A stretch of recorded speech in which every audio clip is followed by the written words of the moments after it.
아멘. 하나님 말씀은 신약성경 요한계시록 18장 17절에서 19절까지입니다.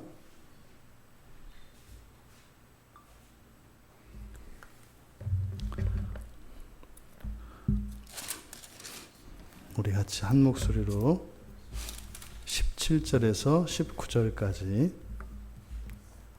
우리 같이 함께 읽겠습니다. 18장 요한계시록 18장 17절, 18절, 19절입니다. 같이 읽겠습니다. 그러한 부가 한 시간에 망하였도다. 모든 선장과 각처를 다니는 선객들과 선원들과 바다에서 일하는 자들이 멀리 서서 그가 불타는 연기를 보고 외쳐 이르되 이 큰 성과 같은 성이 어디 있느냐 하며 티끌을 자기 머리에 뿌리고 울며 애통하여 외쳐 이르되 화 있도다 화 있도다 이 큰 성이여 바다에서 배부리는 모든 자들이 너의 보배로운 상품으로 치부하였더니 한 시간에 망하였도다. 아멘. 선원들의 탄식입니다. 선원들의 탄식. 지금 여기서 거론하고 17절에서 거론하고 있는 17절 상반절 그러한 부가 한 시간에 망하였도다. 여기는 이제 16절에 붙어 있는 부분이고 이제 모든 선장과 여기에서부터 이제 새로운 문장이 시작됩니다. 그래서 모든 선장 그리고 선객들 선원들 바다에서 일하는 사람들 이 사람들은 전부 바다에서 생활하는 모든 사람들을 일컫는데 이렇게 네 종류로 나누어서 설명을 하고 있습니다.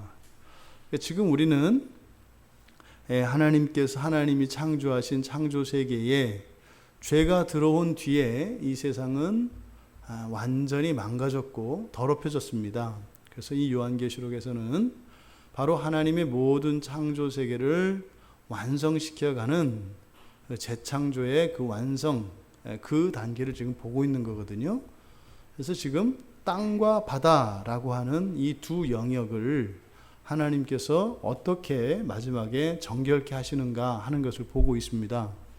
지금 17절 하반절부터 시작되어지는 이 내용은 바로 바다에 관한 부분이죠. 근데 그 바다에서 일하는 사람들, 그 사람들을 이렇게 네 종류의 사람으로 나눴어요.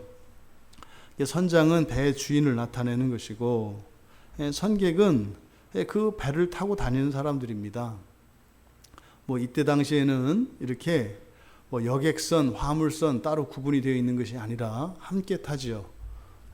그래서 화물도 타고 사람도 타고 거기에는 여행객도 타고 또 장사하는 사람도 타고 다 타는 거죠. 그래서 정확하게 이 선객이 누구를 지칭하는가는 우리가 알 수 없습니다만 어쨌든 배를 이용해서 바다에 있는 모든 사람들을 의미하는 거예요.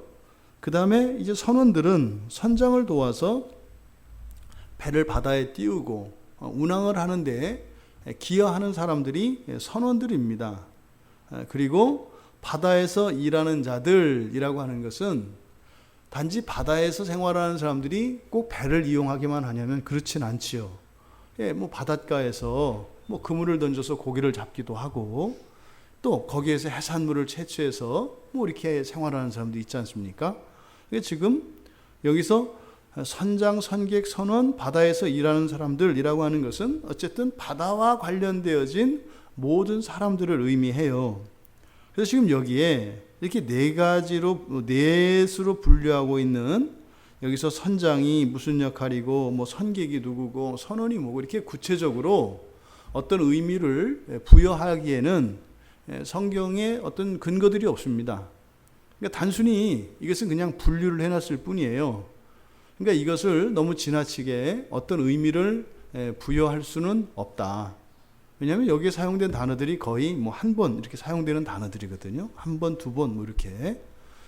하지만 또 분명히 이게 사람들을 넷으로 이렇게 분류를 해놓고 있다 이 말이죠. 그러면 목적이 있는 겁니다. 그냥 뭐 바다와 관계된 모든 사람들 이렇게 간단히 말할 수도 있거든요. 근데 이것을 굳이 배를 이용하는 사람과, 그러니까 배와 관계 있는 사람과 배와 관계 없는 사람, 또 배와 관계 있는 사람 중에서 배 주인과 선원, 그리고 그것을 이용하는 사람, 이렇게 구분을 해놓고 있다 이 말이죠.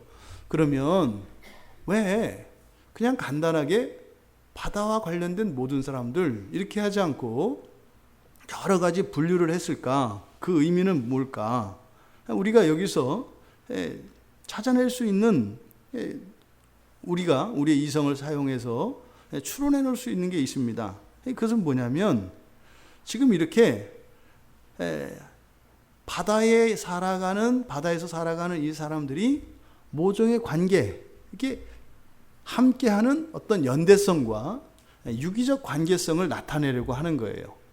그러니까 보세요. 선장이 없는 선원 없습니다. 또 선원이 없이 선장이 혼자서 이렇게 할 수 없습니다. 또 그 배를 이용하는 선객들이 없다면 선장과 선원이 있을 수 없습니다. 그러니까 여기서는 이렇게 의도적으로 선원과 선장과 선객이라고 하는 배를 이용하는 이 사람들의 관계성 안에 함께 있다는 것을 이야기하려고 하는 거예요. 이게 연대성입니다. 연대성. 또 바다에서 살아가는 사람들이 꼭 배만 이용하냐면 그렇지 않다는 거죠. 그러니까 그들 사이에서도 어떤 이런 유기적 관계가 있다 이 말입니다. 지금 왜 요한은 이야기를 하고 있을까? 초점은 그거예요. 바다에서 생활하는, 바다와 관계되어 있는 모든 사람들을 이야기하려고 하는 거거든요. 여기서 우리가 얻을 수 있는 교훈은 그런 거죠. 이렇게 선이나 하나님이 하시는 것도 하나님은 합력하여 선을 이루시죠. 그러니까 사탄과 죄도 어떻게 해요? 합력하여 뭐를 한다고요. 그러니까 하나님은 합력하여 선을 이루시고 죄는 합력하여 악을 이룬다는 거예요. 그러니까 이 세상은 모든 게 혼재하게 되어 있습니다. 모든 게 혼재하게 되어 있습니다. 그러니까 죄 있는 것과 죄 없는 것, 정결한 것과 부정한 것, 옳은 것과 그른 것, 이것이 다 섞여 있습니다. 지금 이 자리에 있는 우리들도 마찬가지입니다.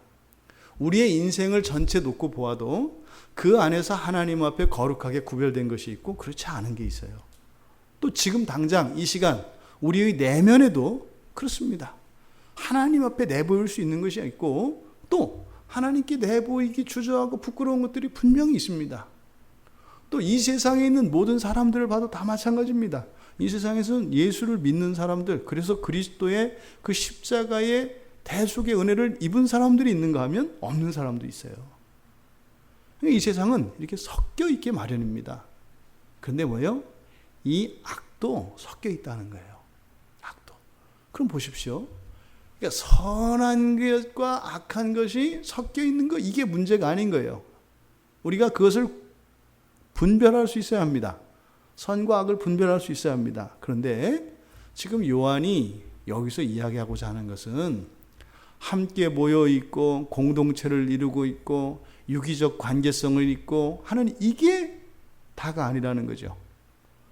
그것으로 선을 이루느냐 악을 이루느냐, 이게 중요하다는 거예요. 그러니까 지금 여기서 이들을 분류하고 있는, 이들은 지금 바벨론이 멸망하는 이것을 보고 그것으로 인해서 화가 자신들에게 미칠 사람들입니다. 그러니까 이들은 함께 연합해서 살아가고 있었습니다만 결국 이들이 그동안 살아온 것은 뭐 했다는 거예요? 합력해서 악을 이루고 있었다라는 겁니다. 그러니까 이 세상에요, 어떤 사람도 완벽하게 선하게 사는 사람 없고 완벽하게 악만 저지르고 살아가는 사람 없어요. 그러니까 예수 믿는 사람과 예수 믿지 않는 사람의 차이가 뭐예요? 똑같이 선과 악을 행하면서 살아가는데요, 예수 믿는 사람들은 어떻게 해요? 선을 이루며 살아가요. 예수를 믿지 않는 사람들은 점점점 악이 커가면서 살아가요. 그러니까 지금의 삶을 놓고 보면 별 차이 안 나는 것처럼 보일지 몰라도 이것이 종말에 가면은요, 완전히 다른 양극단에 서 있게 된다는 것을 가르쳐 줍니다. 그러니까 함께 공동체를 이루어 있다는 것 그 자체가 결코 우리들의 어떤 의의나 우리들의 마음을 안심할 수 있는 근거가 될 수 있는 것은 아니다라는 겁니다. 만약에 이것이 여러분 이 세상에 있는 어떤 교회라고 생각을 해보세요. 그 교회 공동체를 비교하면 거기는 목사도 있고 직분자도 있고 성도들도 있고 뭐 초신자도 있고 다 있는 거죠, 이렇게. 그런데 그 공동체 자체가 어떤 의미를 갖는 것은 아니다. 뭐예요?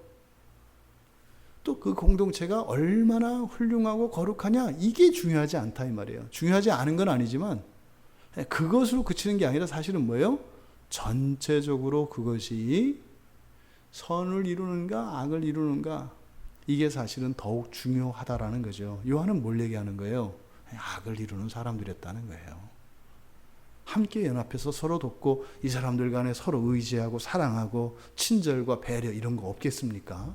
왜 없었겠어요?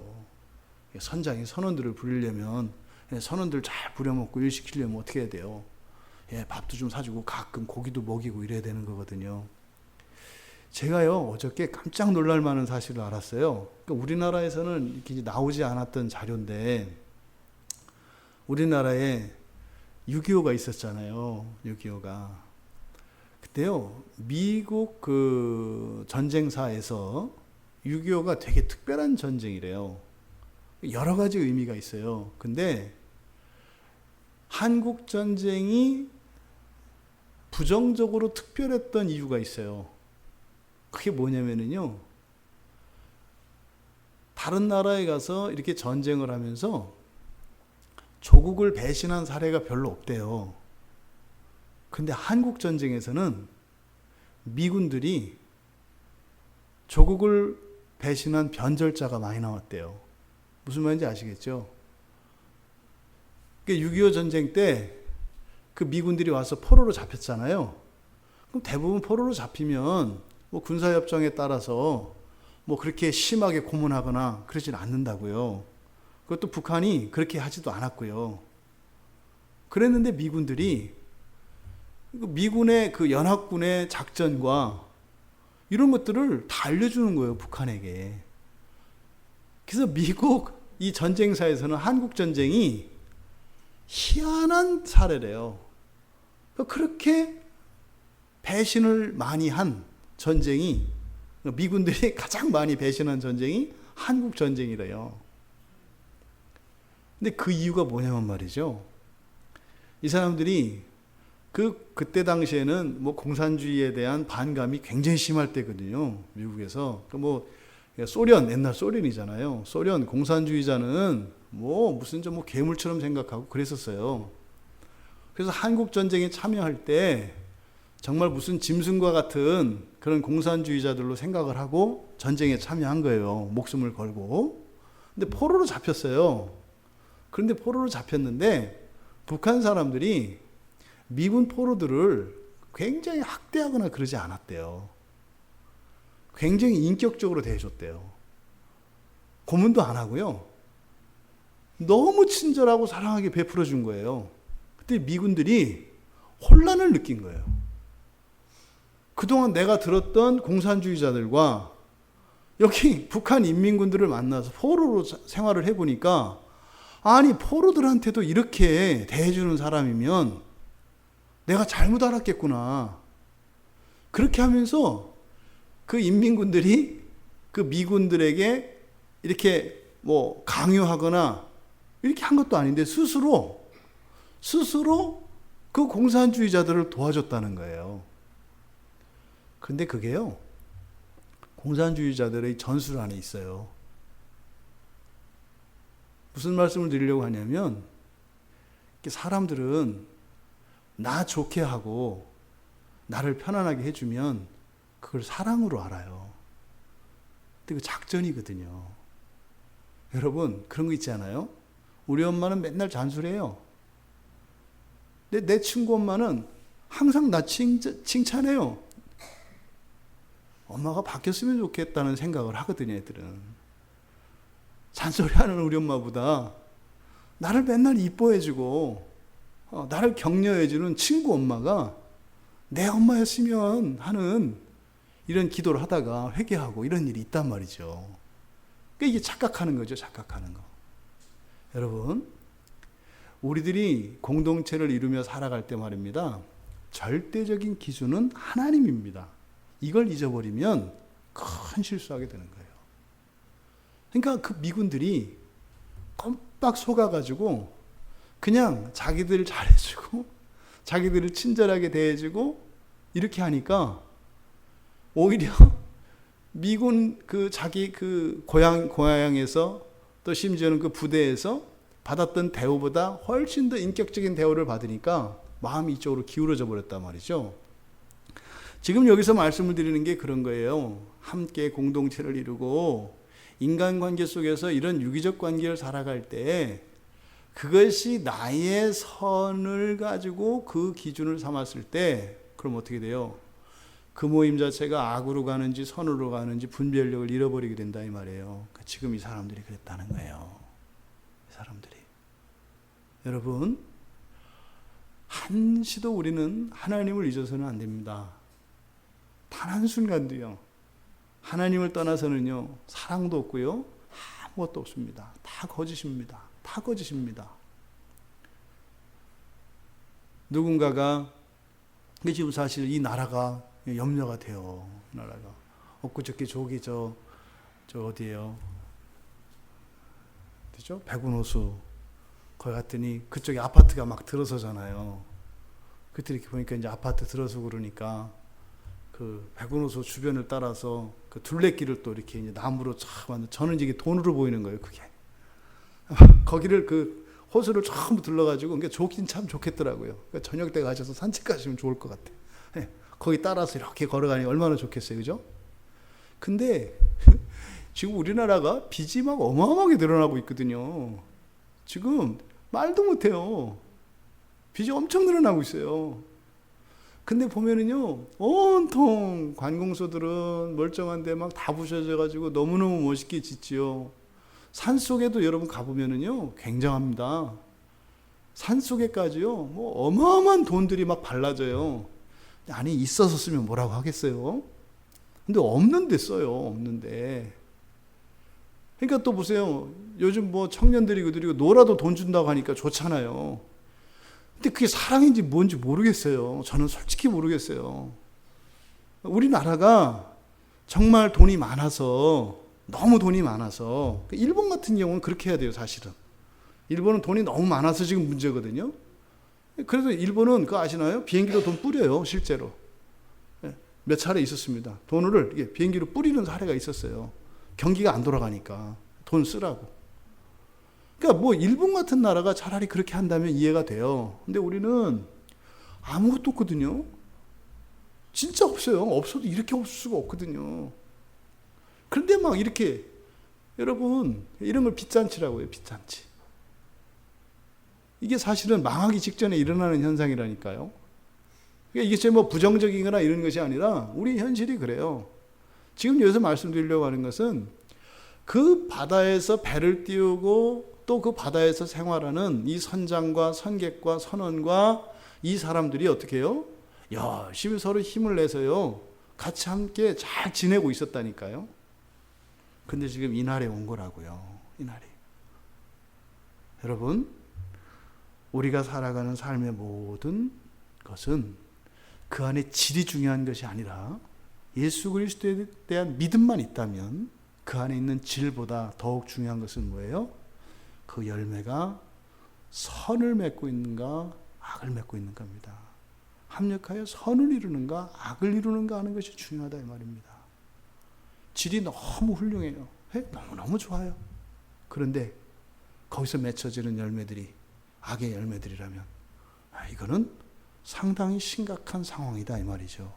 지금 여기에 이렇게 바다에서 일하는 사람들 해서 바다와 관련된 이 네 부류의 사람들을 나눈 것은 바로 이 부분을 이야기하려고 하는 것 같다. 여러분, 하늘 아래에는 영역이 바다와 땅 두 영역으로 되어 있어요. 그렇죠? 그러니까 바로 앞에 위에서 우리는 땅의 영역에서 왕들과 상인들에 대한 이야기를 나누었습니다. 그러니까 왕들과 상인들은 땅에 있는 사람들이에요. 땅에 대한 이야기를 했고, 지금 여기서는 바로 바다에 대해서, 바다 영역에 대해서 이야기하려고 하는 거예요. 그러면 하늘 아래 땅과 바다, 뭐요? 하늘 아래 모든 것입니다. 그 다음 뭐겠어요? 하늘 얘기가 나오겠죠. 그 다음 20절에서 하늘 얘기가 나오잖아요. 지금 그러면 이 바다에 대한 이야기 좀 우리가 이상한 게 있습니다. 왜냐하면 앞에서 이 요한계시록의 순서상 요한계시록 8장에서 이미 바다의 3분의 1이 죽었어요. 그리고 바다의 배들의 3분의 1이 다 깨져서 없어졌어요. 3분의 1이. 그리고 계시록 16장 3절에 가면 그 대접심판, 그 두 번째 대접심판에서 바다의 모든 생물이 싹 다 죽었어요. 계시록 16장에서. 여러분 느끼는 거 없어요? 바다에 아무 생물도 없어요. 근데 여전히 그 위에 배는 떠다니고 있어요. 그 위에 배는 떠다니고 있다고요. 또 그 바다에서 일어나는 사람들이 계속 있다고요. 여러분, 바다에 생물이 있는데 정말 바다에서 떠다니는 이것이 물론 무역하기 위해서 떠다니는 것들이 있겠죠. 하지만 지금 여기서 이야기하는 것은 그렇게 바다에 있는 모든 생물들이 다 죽어나가고 하나님의 심판이 임했음에도 불구하고 여전히 배를 띄우는 선장과 선원과 선객들이, 그리고 바다에서 일어나는 사람들이 있었다라는 것을 얘기하는 거예요. 지금 여기서 이야기하고자 하는 것은 하나님의 심판이 임했음에도 불구하고 그것에 대해서 아무런 반응도 하지 않고 끄떡도 하지 않고 그 자리를 지키고 있는 바로 이들을 요한은 고발하고 있는 것입니다. 놀라운 사실이죠. 어떻게 하나님의 심판이 임했는데도 불구하고 마음이 조금도 움직이지 않을까요? 그것은 도덕적으로 훌륭합니다. 그렇지 않아요? 도덕적으로 그냥 초지일관하는 거, 예? 아주 성실한 거 아니에요? 성실한 거.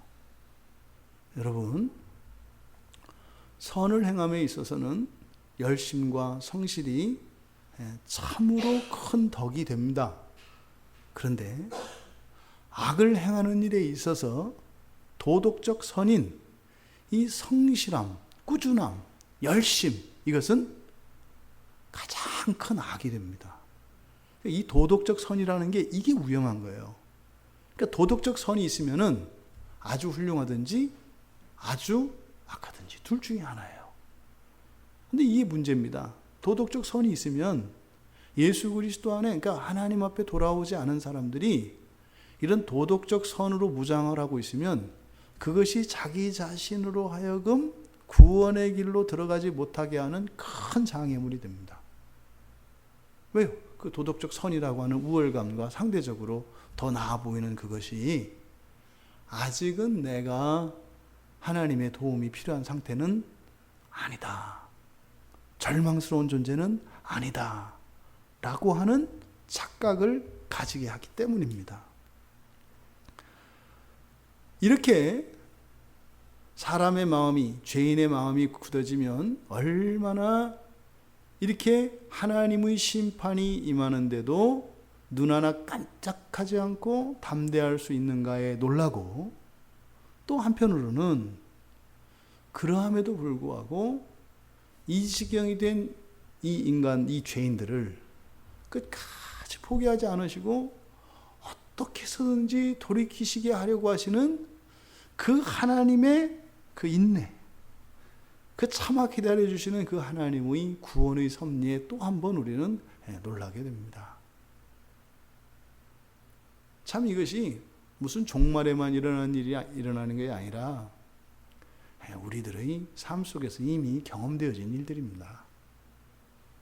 예수를 믿는 사람치고 지금 사도 요한이 이야기하고 있는 이 바다에서 여전히 하나님의 심판이 임해서 모든 생물들이 다 죽어나갔고 그 바다에 있으면 반드시 죽게 될 것이라고 하는 분명한 사실 앞에 여전히 그 가운데서 담대하게 활동하고 거기서 희희낙낙하고 만족을 찾고 가치를 누리며 도덕적 선을 이루며 살아가려고 하는 이런 삶이 사실은 우리들에게 다 경험되어 있죠.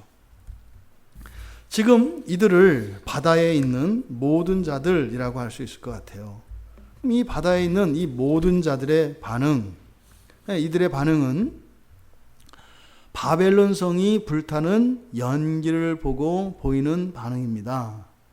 17절에서 이들이 멀리 서서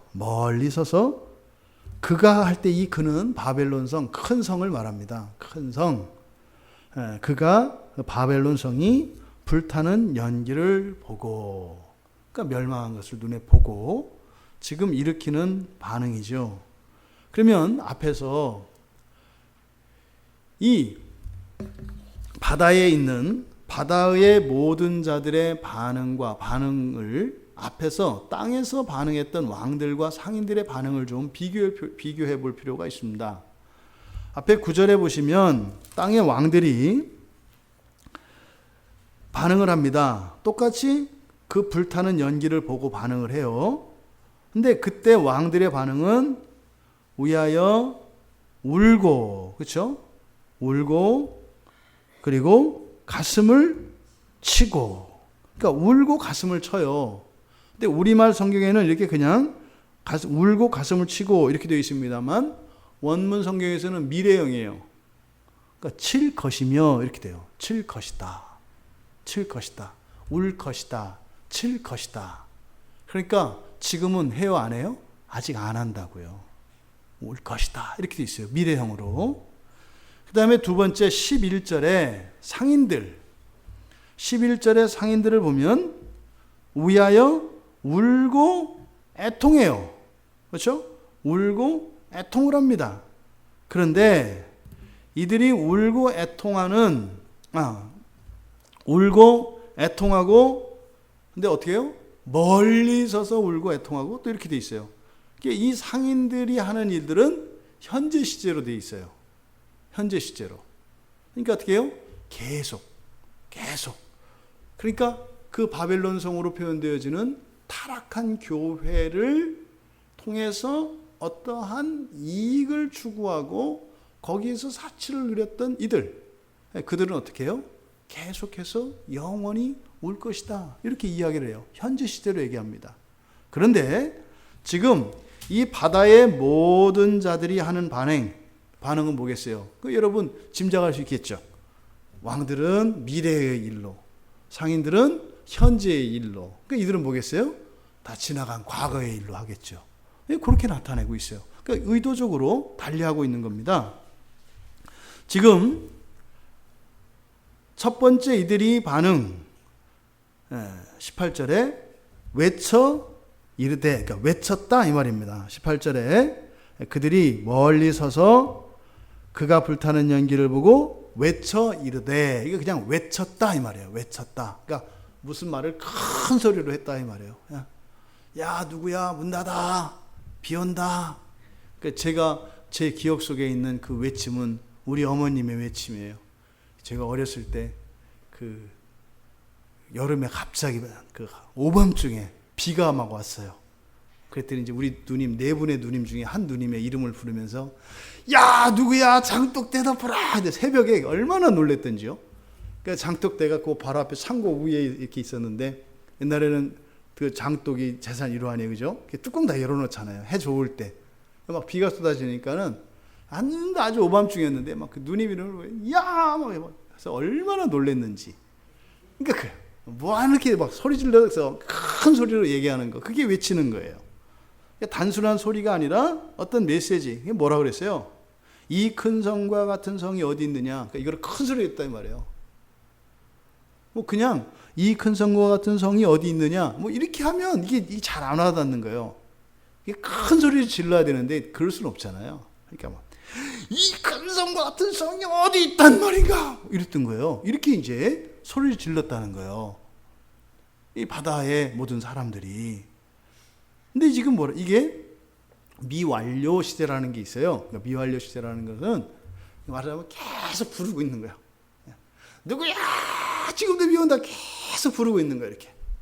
그러니까 지금 이 외침, 이 큰 성과 같은 성이 도대체 어디 있단 말인가? 하고 계속 소리를 지르고 있어요. 그거 뭐겠어요? 지금 불타고 있거든요. 근데 불타고 있는 성을 향해서 이들이 외치고 있는 건 뭐예요? 이렇게 큰 성은 없다, 이렇게 얘기한단 말이에요. 뭐겠어요? 절대로 무너지지 않을 것이라고 확신했던 거죠. 근데 지금 눈앞에서 어떤 일이 일어나고 있어요? 불타고 있어요. 그러니까 사실은 이거 너무나 큰 성이고 너무나 견고한 성이어서 무너질 수 없는 거예요. 그러니까 뭐예요? 내 생각 속에서는 절대 깨어지지 않는 거예요. 근데 문제는 내 눈앞에서는 무너지고 있어요. 그러니까 눈에 보이니까 그거 사실이죠. 그런데 한치도 의심이 없어요. 이렇게 큰 성을 무너질 수 없다는 게. 그러니까 나의 믿음과 현실 사이에 괴리감이 있어요. 절대로 무너질 수 없다고 하는 이것도 진리예요. 나에게 있어서는. 근데 문제는 지금 불타고 있는 것도 사실이에요. 그러니까 두 개의 사실, 두 개의 진리가 지금 부딪히고 있다고요. 그러니까요, 이렇게 소리 지르는 거예요. 이 큰 성과 같은 성이 어디 있단 말인가? 뭐요? 큰 성이 아니든지 아니면 불타지 않든지 둘 중에 하나여야 되는 거예요. 그런데 큰 성이고 불타. 이게 뭐예요? 이게 받아들여질 수가 없는 거예요. 일어난 현실인데 받아들여지지가 않아요. 이 상태를 말하는 거예요. 이게 이렇게 인생의 큰 풍랑을 만나본 사람들은 이거 이해해요. 무슨 말인지. 일이 일어났는데 실감이 안 난다고요. 그러니까요. 어떻게 이런 일이? 근데 일어났어요. 일어날 수 없는 일이 일어났어요. 지금 바로 그것을 여기서 그 영원할 것이라고, 절대 무너지지 않을 것이라고 확신했던 과거의 믿음에 대한 표현이면서 또 현재 무너져가고 있는 그것을, 그 사실을 부인할 수 없는, 그러니까 도대체 어떤 게 사실인지. 근데 둘 중에 하나는 거짓이어야 되는데 둘 다 사실로 나타난 이 상황 속에서 사실은 극심한 혼란의 상태를 나타내는 게 이 큰 성과 같은 성이 어디 있단 말인가, 이렇게 외치는 겁니다. 그러니까 어떻게 돼요? 그것이 이제 시간이 흐르면서 19절 상에서는 이들의 두 번째 반응은 뭐예요? 티끌을 자기 머리에 뿌렸다, 이렇게 얘기해요. 티끌을 자기 머리에 뿌렸다. 공교롭게 말입니다. 여기에 사용된 이 티끌이라고 하는 단어가 신약 성경에 딱 2번 사용돼요. 딱 2번. 근데 한 번은 어디냐면 마가복음 6장 11절이에요.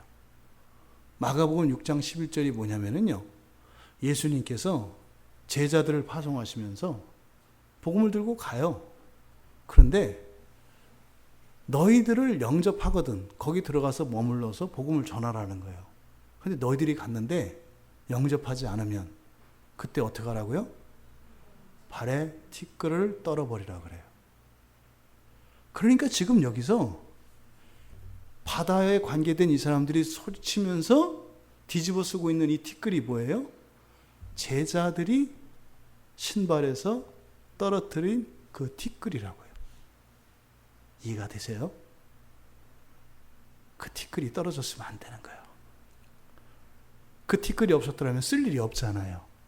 그러니까 아주 기가 막히게 이 티끌이라고 하는 단어를 가지고 지금 바다에서 일을 하고 있는 이들이 사실은 뭐 했다는 거예요? 거기에서 빠져나올 기회가 있었다 없었다? 있었다는 거예요. 하나님이 내버려 둔 것이 아니라 거기에서 나올 수 있는 기회가 주어졌다는 거예요. 근데 예수님께서 제자들에게 신발에 티끌을 떨어버리라 했을 때 그 티끌이 실제적으로는 신발에 있는 먼지였겠습니다만 계시록에 가보니까 이게 티끌이 그냥 티끌이 아닌 거예요. 여기서 이들이 티끌을 쓴다라고 하는 것은 사실 뭡니까? 이제 곧 뒤에 이들에게 임할 하나님의 진노와 심판을 의미한다고요. 그러니까 우리가 복음이 우리 앞에 왔을 때 그리고 하나님의 사람들이 우리에게 왔을 때 절대로 그 신발의 티끌을 털어버리게 하면 안 되는 거예요. 그래서 유대인들이나 이슬람인들은 어떻게 해요? 누군가가 찾아오면 절대로 마다하지 않습니다. 남녀노소 누구를 막론하고 그들을 받아들입니다. 그러니까 이런 사상들이 그들의 삶의 일반적인 관습 속으로 배어 들어가 있다고요. 그러니까 이 티끌이 바로 하나님의, 예수님의 제자들을 영접하지 않은 사람들이었다라고 하는 것을 여기서 이야기하고 있다. 그러니까요, 이런 무지와 잘못된 확신으로 복음을 거부한 이들에게 그 주어진 기회가 얼마나 큰 것인지 그때 가면 알게 되는 거예요. 그런데 이 주어진 복음의 가치가 크면 클수록 사실은 이들이 겪어야 하는 고통과 슬픔은 거기에 비례해서 커지는 거죠. 그러니까 복음을 받아들이지 않으면 나에게 주어진 그 기회를 단지 잃어버린 것이 아니라 사실은 복음 대신에 고통과 슬픔이 재방문하게 된다는 거예요. 둘 중에 하나는 받아야 합니다. 복음을 받아들이든지 고통과 슬픔을 받아들이든지 둘 중에 하나라는 거예요. 그러면 이렇게 놓고 보면 아니 고통과 슬픔을 받아들일 사람이 어디 있어요? 당연히 복음을 받아들이지 않겠어요? 근데 왜 그런 일이 일어나요? 뒤에 찾아올 고통과 슬픔이 이 환난이 무엇인지 모르기 때문에 단지 내가 좋은 것을 마다하는 정도로 생각을 하기 때문에 그런 일들이 일어난다라고 하는 거죠. 지금 여기서 재를 머리에 뿌리는 과정, 이것은 억제할 수 없는 슬픔과 고통에 대한 외적 표현입니다. 사실 이런 거 우리가 다 한 번씩은 경험합니다. 예수 믿는 사람들이 이런 거 뭐 경험 안 해본 사람이 어디 있어요? 다 경험하죠. 못 모르고. 근데 그런 줄 알았더라면 그렇게 안 했죠. 그죠? 몰라서 그랬잖아요. 몰라서. 그러니까 돌이켜보면 정말로 제가 뭐 다 마찬가지 아니겠어요? 대부분 몰라서 그런 거거든요. 잘못 알아서 그런 거거든요. 알았으면 그렇게 안 하거든요. 근데 모르고 잘못 알았다는 이게 뭐 공부를 덜 했거나 뭐 이런 게 아니에요. 사실은 나의 중심성을 버리지 않았기 때문에. 그래서 뭐예요? 내가 이해할 수 있는 것, 내가 받아들일 수 있는 것을 내 주도권 하에서 그것을 했기 때문에 일어난 실수죠, 사실은. 그러니까 이해 못해도 아멘으로 받으면 되는 거거든요, 사실은. 근데 이것은 뭐 단순한 어떤 지식이나 지성의 이런 문제를 얘기하는 게 아니죠. 여기서 무지라고 하는 것은 사실은 뭐예요? 고집에서 나오는 겁니다. 자기 고집에서 나오는 겁니다. 이런 자기 고집에서 이런 무지와 오해와 이런 잘못된 왜곡된 진리, 이런 것들에서 결과되어지는 것이다, 이 말이죠. 자신이 확신하던 것, 자신이 진리라고 믿었던 그것이 거짓으로 판명되는 일이 반드시 일어나게 됩니다. 앞서서 뭐 우리나라 6.25 전쟁에서 미군들이 깜빡 속아가지고 그 공산주의자한테 속아서 뭐 자기들을 사랑하는 줄 알고 그렇게 뭐 이렇게 할 얘기 안 할 얘기 다 하고 비밀까지 그렇게 누설을 해서 그래가지고 뭐 정말 오히려 전쟁을 치르는 데 있어서 굉장한 어려움을 겪었던 것처럼. 왜 그래요? 사랑이 변질됐기 때문에 그렇습니다. 하나님 없는 곳에는 사랑 없습니다, 여러분. 다 사랑 아니에요. 하나님이 없으면 사랑 없어요. 그러니까 하나님을 사랑할 수 있는 만큼만 사랑한다고요. 여러분 주변에 있는 누군가가 여러분을 참 잘 대해줘요. 예? 여러분들을 우애해줘요. 근데 그분이 하나님을 이렇게 눈꽃만큼 사랑해요. 그러면 여러분들에게 베풀어지는 그 엄청난 호의와 친절, 배려, 이것의 99.9%는 정욕이에요. 사랑 아니에요. 그럼 뭐예요? 그 나중에 계산서 날라온다고요. 공짜 없어요. 그러니까 하나님에게서 오는 것 이외에는 다 값을 치러야 되는 거거든요. 이걸 착각하면 안 돼요. 그런데 죄인들은 이렇게 변질된 사랑을 알기 때문에 이렇게 훗날에 가서 엄청난 이렇게 고통 앞에 직면하게 되는 거죠. 또한 진리가 왜곡되어 있죠. 진리가 왜곡되어 있습니다. 그러니까 이 세상이 이렇게 변질된 사랑과 왜곡된 진리 속에서 살아가는 이 세상, 여기서 우리는 어느 누구도 지금 이들이 겪고 있는 슬픔과 고통을 면할 수가 없어요. 말이야 제가 진리가 왜곡됐고요, 사랑이 변질됐습니다, 이렇게 말합니다만 그게 우리들 각자에게는 그렇게 깨달아지는 게 아니에요. 우리들에게는 참된 진리로, 참된 사랑으로 우리에게는 그렇게 인식되고 있다고요, 사실은. 그러니까 뭐 이렇게 우리가 인식하는 이미 들통이 난 그걸 말하는 게 아니에요. 들통나지 않은 거짓 진리, 변질된 사랑, 그걸 말하는 거죠. 그 교묘하게 속이기 때문에 어느 누구도 거기서 벗어날 수 없습니다. 그러니까요, 이런 고통, 지금 이 바다의 모든 자들이 겪고 있는 이 티끌을 뒤집어 쓰는, 그래서 억제할 수 없고 감출 수 없는 이 슬픔과 고통을 어느 누구도 벗어날 수가 없어요. 이거는 종말에만 일어나는 게 아닙니다. 사는 동안 다 우리가 이것을 겪습니다. 여기서 벗어날 수 있는 길은 오직 한 가지죠. 성경밖에 없습니다. 성경밖에 없습니다.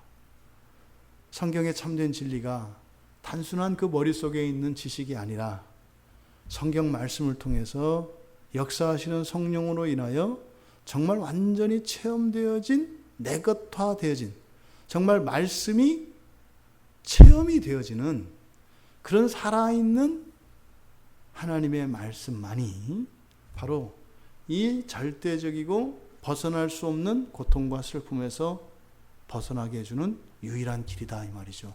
그러니 우리가 하나님 말씀을 사랑하지 않을 수가 있겠냐고요.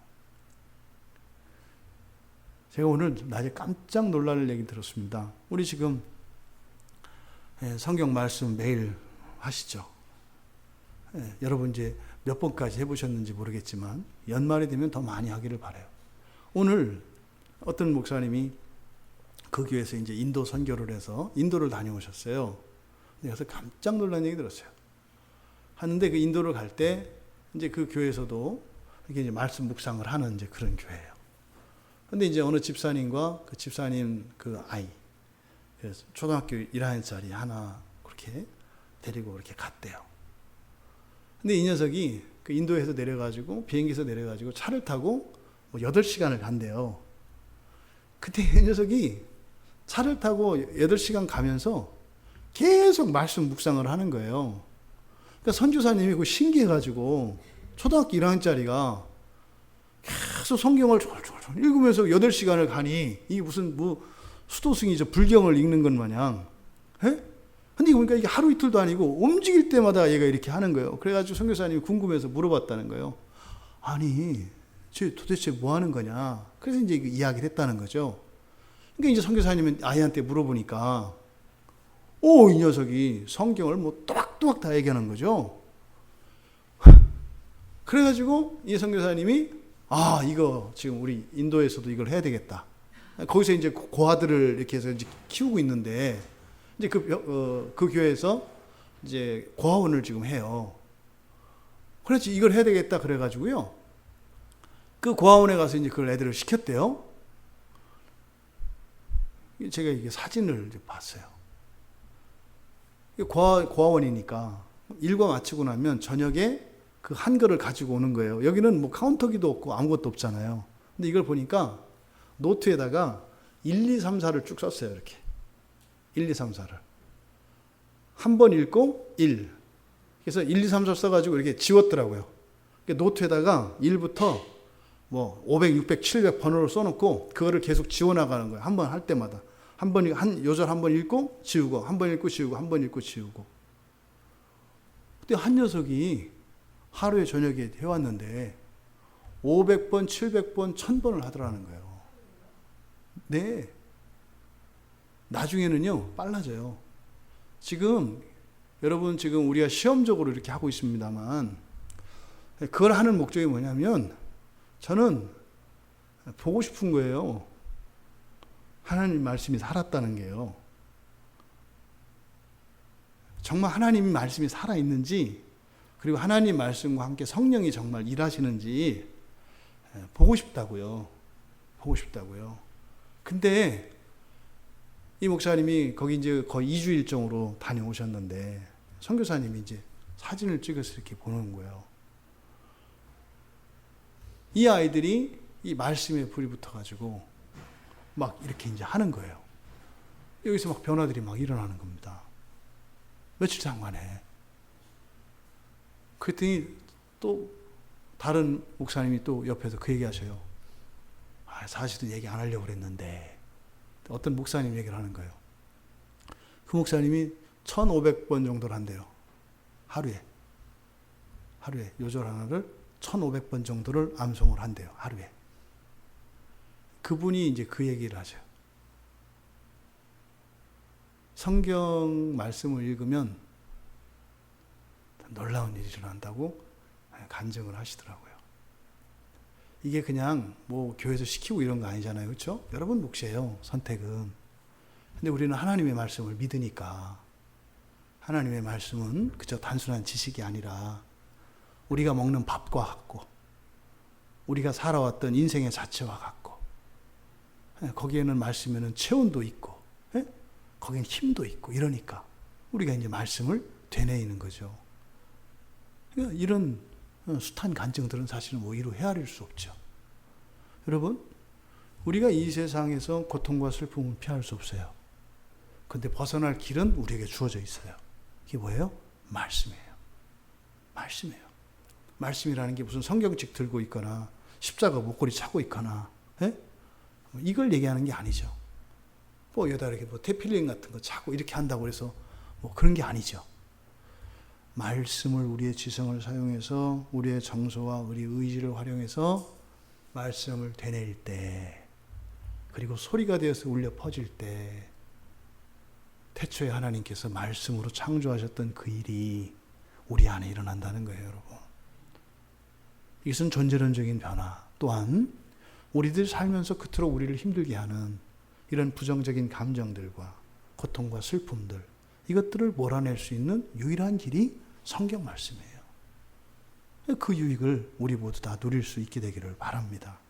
지금 이 국면에 가서 우리가 다시 한번 성경에 대한 그 가치와 그리고 우리가 정말 얼마나 성경을 읽고 묵상하는 일에 힘을 쏟아야 하는 것인가를 실제적인 지혜를 우리가 얻을 수 있습니다.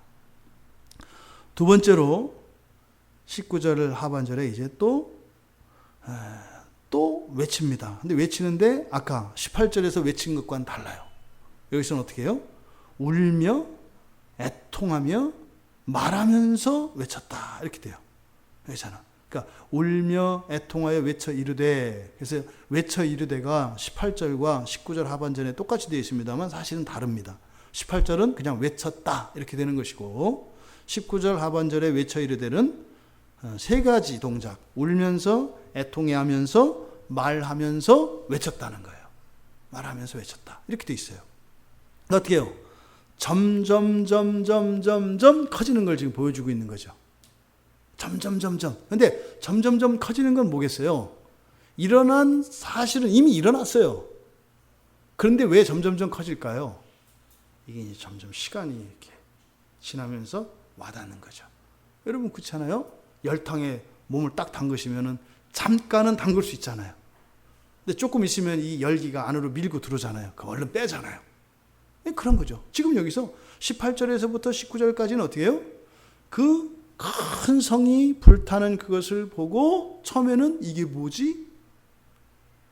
이게 이해할 수 없는 이런 일이 일어날 수 있나? 근데 그게 이제 조금 다가오는 거죠. 그러니까 어떻게 돼요? 거기서 이제 티끌을 뒤집어 쓰는 거예요. 여기서 티끌을 집어 쓰는 행위는 뭐라고 그랬어요? 지난날 나에게 찾아왔던 그 기회를 거부한 게 생각나는 거예요. 이게 오는 거죠. 그리고 나서 이제 완전히 깊숙이까지 들어온 거죠. 그러니까요. 이제는 그게 불타는 바벨론 성이 그 불타는 바벨론 성만의 일이 아니라 나의 일이라는 걸 안 게요. 저것이 나의 운명이구나. 이걸 깨닫게 된 거예요. 그러니까요. 웁니다. 그리고 그 슬픔이 고통을 일으킵니다. 그래서 말을 합니다. 근데 이때 말하는 것과 뒤에 외치는 것은 달라요. 무슨 말 했는지는 안 써 있는 거예요. 단지 외침만 써 있는 거예요. 외침은 뭐예요? 화있도다. 화있도다. 화의 선언이에요. 지금 왕과 상인들과 바다의 모든 사람들의 공통점이에요. 마지막에 가면 화를 선언해요. 화로다. 화로다. 뭐예요? 나에게 임한 화를 얘기하는 거예요. 화가 나에게 있도다. 나에게 있도다. 그 큰 성 바빌론에 임한 그 화가 나에게 있구나. 이거를 지금 다 똑같이 이야기하는 거예요. 이 큰 성이여, 바다에서 배부리는 모든 자들이 너의 보배로운 상품으로 치부하였더니 한 시간에 망하였도다. 똑같죠? 똑같은 고백입니다. 순식간에 멸망합니다. 여러분, 망해보시면 알아요. 망할 때 순식간에 망합니다. 서서히 망하는 게 아닙니다. 순식간에 망합니다. 그러니까요, 못 느낀다고요. 사람 신체도 그렇다 그러지 않아요? 팔이 잘리거나 목이 잘려도 사람이 움직인다 그래요. 왜요? 몸이 못 느끼는 거예요.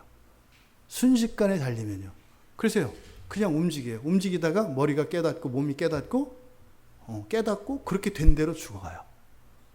우리 몸도 그래요.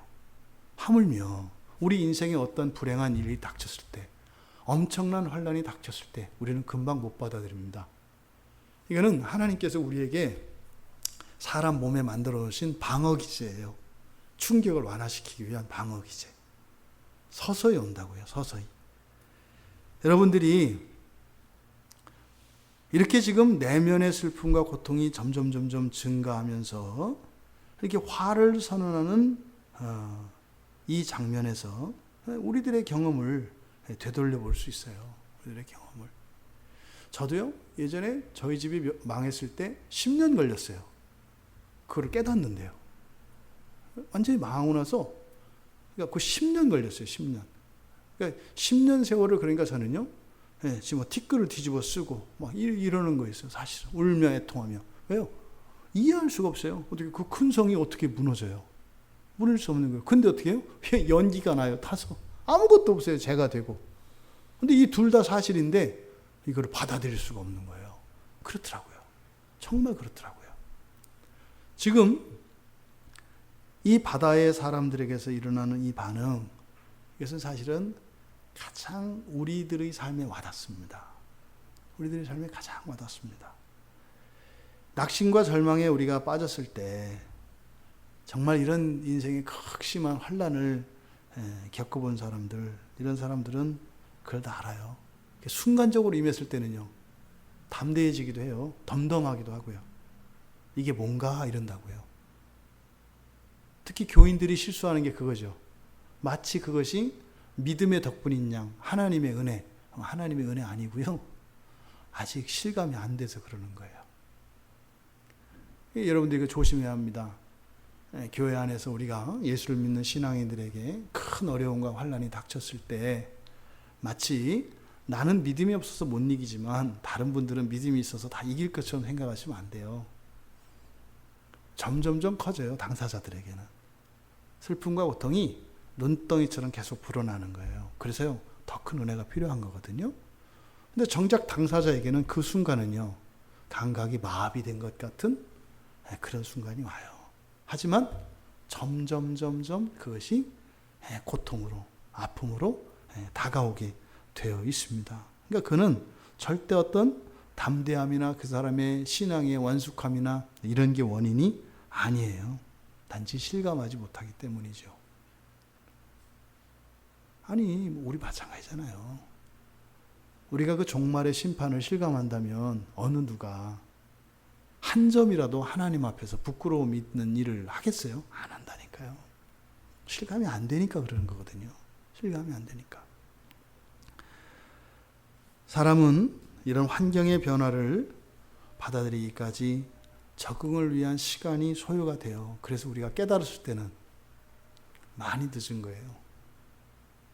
이미 일은 이전부터 오랫동안 진행되어 온 거예요. 절대로 하나님의 징계와 심판이 어느 날 갑자기 찾아오는 거 없습니다.